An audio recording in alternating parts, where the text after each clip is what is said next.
बिजली कर्मचारियों की हड़ताल, ऊर्जा मंत्री की कर्मचारी नेताओं संग बातचीत रही बेनतीजा, कल फिर हो सकती है बैठक। ऊर्जा मंत्री ए.के. शर्मा के साथ संघर्ष समिति के नेताओं की शनिवार रात करीब 10 बजे बैठक हुई। घंटे भर हुई बातचीत में कर्मचारी नेता सभी मांगों को माने जाने और दर्ज मुकदमे वापस लेने की मांग की है। ऊर्जा मंत्री ने तत्काल मांगे माने जाने पर असमर्थता जताई। इस पर कर्मचारी नेताओं ने सुबह फिर से बातचीत होने की बात कही और निकल आए। इससे पहले यूपी सरकार ने हड़ताल पर गए बिजली कर्मचारियों के खिलाफ कार्रवाई की। शनिवार दोपहर को मुख्यमंत्री योगी आदित्यनाथ के साथ हुई बैठक के बाद प्रदेश के ऊर्जा मंत्री ने हड़ताल पर गए कर्मचारियों को शाम 6 बजे तक काम पर लौटने की चेतावनी दी थी। हालांकि उससे पहले 22 कर्मचारी नेताओं के खिलाफ मुकदमा दर्ज कर लिया गया है। इन सब के खिलाफ एस्मा के तहत कार्रवाई होगी। वहीं 1300 संविदा कर्मियों को भी बर्खास्त कर दिया गया है।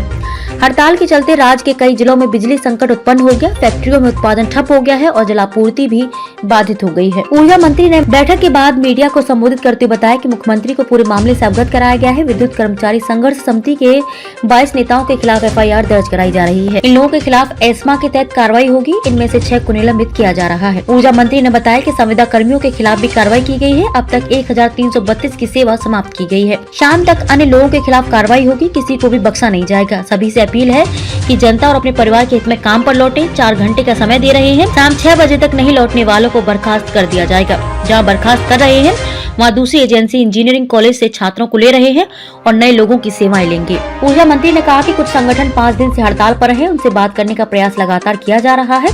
वार्ता के द्वार खुले हैं। कई संगठन जनता के हितों की रक्षा कर रहे हैं।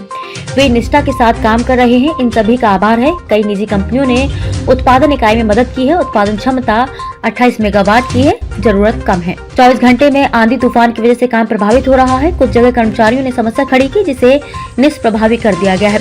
हड़ताल का कोई असर नहीं है। तार फीडर में हुई गड़बड़ी सही की गई है। कई जगह शॉर्ट सर्किट करने का प्रयास किया गया। देवरिया व आजमगढ़ में कुछ वारदात हुई। उन सभी के नाम आ गए हैं। सभी के खिलाफ सख्त कार्रवाई होगी। राष्ट्रीय संपत्ति को नुकसान पहुंचाने वालों को छोड़ा नहीं जाएगा। कर्मचारियों की अनर्गल मांगे पूरी नहीं की जा सकती है। संघर्ष समिति को बार बार बता रहे हैं। उन्होंने कहा कि हाईकोर्ट ने आदेश दिया है कि हड़ताल जनहित के विरुद्ध है। यह अवमानना भी है।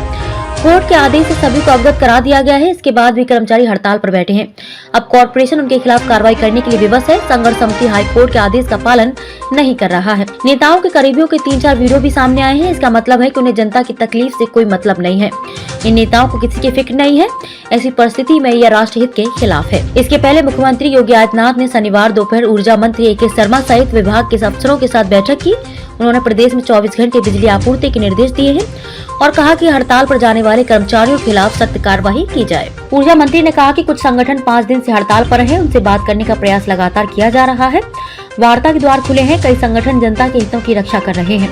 वे निष्ठा के साथ काम कर रहे हैं। इन सभी का आभार है। कई निजी कंपनियों ने उत्पादन इकाई में मदद की है। उत्पादन क्षमता 28 मेगावाट की है। जरूरत कम है। 24 घंटे में आंधी तूफान की वजह से काम प्रभावित हो रहा है। कुछ जगह कर्मचारियों ने समस्या खड़ी की जिसे निष्प्रभावी कर दिया गया है। हड़ताल का कोई असर नहीं है। तार फीडर में हुई गड़बड़ी सही की गई है। कई जगह शॉर्ट सर्किट करने का प्रयास किया गया। देवरिया व आजमगढ़ में कुछ वारदात हुई। उन सभी के नाम आ गए हैं। सभी के खिलाफ सख्त कार्रवाई होगी।